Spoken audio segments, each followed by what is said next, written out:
Karine Henry, vous avez suivi pour nous cette conférence. Premier engagement pris et non des moindres. Un traité sur la haute mer qui couvre un peu plus de la moitié de la surface planétaire. C'est 64% des océans.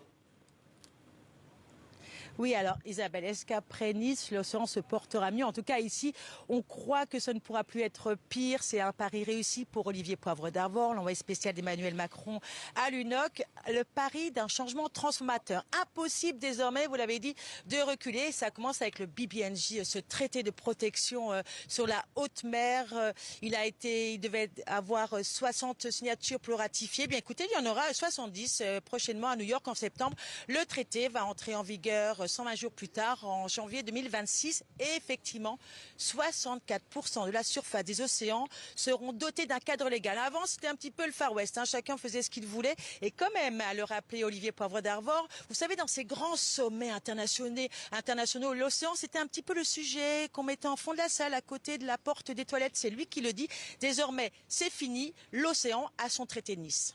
Et puis autre engagement, Karine, c'est ce fameux moratoire contre l'exploitation minière des fonds marins.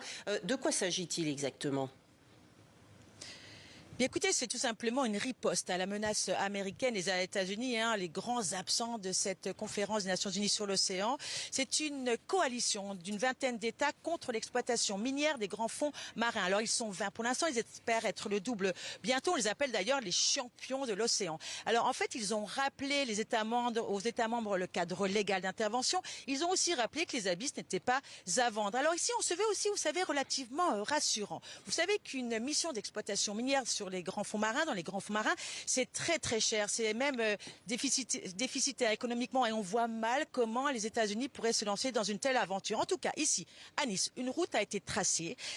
Avant, elle était fermée, on le rappelle. Maintenant, il suffit d'avancer et surtout de transformer ces belles paroles en de grands actes.